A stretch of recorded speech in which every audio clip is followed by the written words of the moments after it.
You know that feeling, right? You've just spent forever mopping the floor, you really put your back into it, and then it dries all dull and streaky. Or worse, it somehow still feels dirty.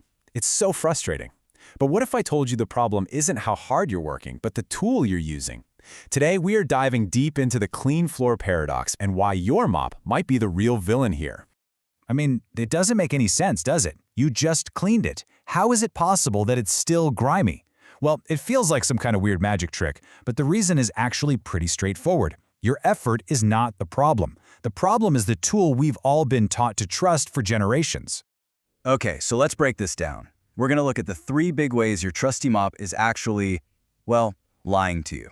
It's turning all your hard work into what's basically just a relocation program for dirt. So this is the biggest, most fundamental flaw of all. Think about it. The second you dip that mop back into the bucket, that water is contaminated. From that point on, you are not removing dirt anymore. You're just painting your floor with a thin, even layer of grime. And listen, this isn't just about how it looks. The EPA points out that this is a really serious sanitation problem. You're basically giving all those little microbes a free bus ride to every corner of the room. The key thing to realize here is that the whole process of mopping is kind of set up to defeat the goal of actually sanitizing anything.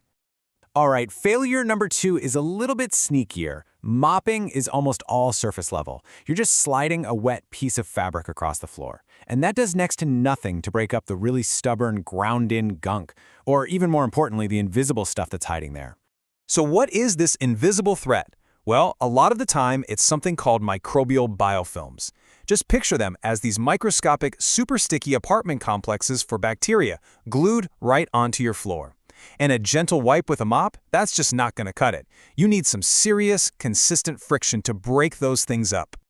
And the third major failure? It's all that water your mop leaves behind. We've all seen it, those damp spots that seem to take forever to dry. That moisture isn't just making ugly streaks, it's basically a 5-star all-inclusive resort for bacteria, inviting them to move in and start a family. And hey, don't just take my word for it. The CDC confirms this. The damp environment is the perfect breeding ground for bacteria to grow right back. So the great irony here is that just a few minutes after you think you've cleaned your floor, it could actually be more of a health hazard than when you started. So, let's just recap the big problems here. Your mop spreads contaminated water, it doesn't have the friction for a real deep clean, it leaves behind moisture for bacteria to thrive, it gives you patchy, uneven coverage, and it can leave behind a sticky chemical residue. Long story short, it's a system that's pretty much designed to fail. But what if there was a tool that was specifically engineered to solve every single one of those problems? Well, there is. Let's talk about the solution, the commercial floor scrubber.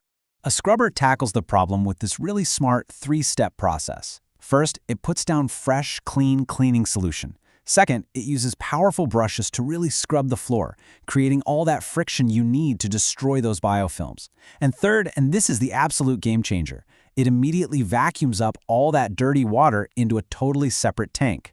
The difference is just night and day. With a scrubber, the dirt is actually lifted off the floor and taken away for good. We're talking about extraction, not just redistribution. So let's put them head to head. I think when you see the direct comparison, the difference becomes crystal clear. Let's just run down the list here. For water usage, the mop just spreads dirty water around, while the scrubber always uses clean water and keeps the dirty water separate. Cleaning depth, the mop is just surface level. The scrubber's agitation gets that deep, embedded grime. Drying time, the mop leaves a puddle while the scrubber leaves floors almost instantly dry. And it wins on consistency and residue too. In every single category, it's just a total knockout. Now I can practically hear you thinking, this sounds great and all, but you've got some questions, right? So let's just tackle the most common ones head on. First up, the big one. Is this thing safe? You don't want to go out and get a powerful machine that's just going to tear up your expensive floors. And the answer is a very confident yes. Modern scrubbers are incredibly versatile. They have adjustable settings for the brushes and the pressure, so you can make it gentle for something like hardwood, or really get aggressive on durable stuff like tile and stone. Okay, let's circle back to the hygiene question. Does all this fancy technology actually make for a healthier space?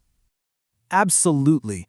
By physically destroying those biofilms with a good scrub and then instantly taking away the contaminated water that bacteria need to live, scrubbers just demolish the microbial load on a surface.